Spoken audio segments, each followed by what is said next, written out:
కాకినాడ నగరంలో పలు ప్రధాన పార్కులను ప్రైవేటీకరణ చేసేందుకు స్మార్ట్ సిటీ కంపెనీ ప్రణాళిక డాక్యుమెంట్తో సిద్ధంగా ఉందని, పులిమేద, పుట్రల సముద్ర తీరాన్ని ప్రైవేటీకరించే ఏర్పాట్లు తలపెట్టడం మంచి విధానం కాదని కాకినాడ పౌర సంక్షేమ సంఘం పేర్కొంది. అభివృద్ధి కలిగించే ప్రైవేటీకరణకు ప్రజలు, ప్రజా సంఘాలు వ్యతిరేకం కాదని, అభివృద్ధి చేయకుండా కాకినాడ బీచ్లో ప్రైవేటీకరణ తలపెట్టడం పద్ధతి కాదన్నారు.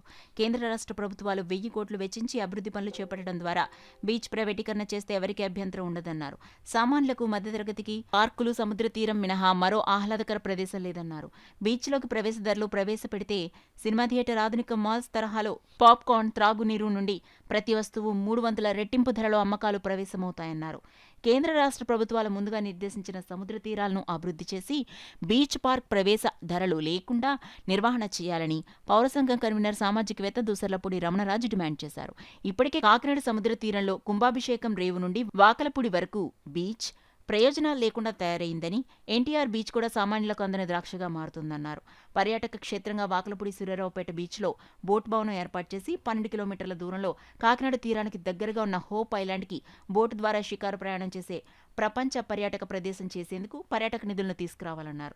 సమీప కోరంగి రిసార్ట్స్ను పునరుద్ధరించే చర్యలు కూటమి ప్రభుత్వం చేపట్టాలన్నారు. అభ్యంతరం చెప్పరు. ఎటువంటి అభివృద్ధి కూడా లేకుండా మేము ప్రైవేటీకరణతో అభివృద్ధి చేస్తాము అంటే, ఇప్పటికే సినిమా థియేటర్లు ఆధునికంగా ఉన్నటువంటి మాల్స్లోకి వెళ్తే పాప్కార్న్ కానీ, మంచినీరు కానీ 300 రెట్టింపు ధరతో కొనుక్కోవాల్సినటువంటి పరిస్థితి. ఇప్పుడు ప్రజలకి, సామాన్యులైనా, మధ్యతరగతి అయినా, ఎవరైనా సరే కూడా, ఏ తరగతి వారైనా సరే కూడా ఆహ్లాదంగా రావాలి అంటే బయటికి ఒక పార్కులు, అదేవిధంగా సముద్ర తీరం తప్ప మరొకటి లేదు.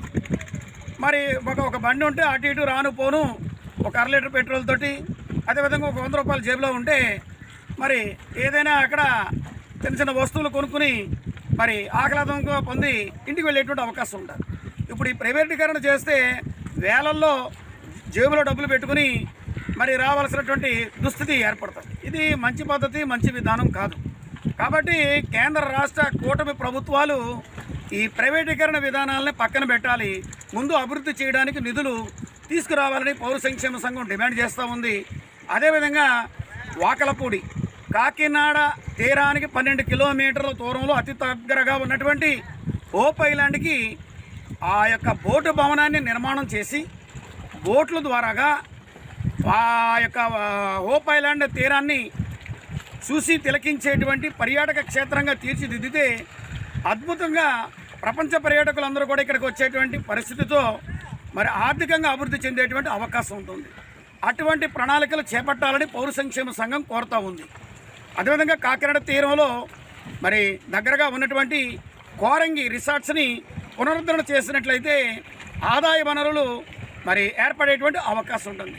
సామాన్యులకి కానీ, మధ్యతరగతికి కానీ, ధనికులకు కానీ అందరికీ కూడా సముద్ర తీరం, పార్కులు అనేటువంటి అవసరం.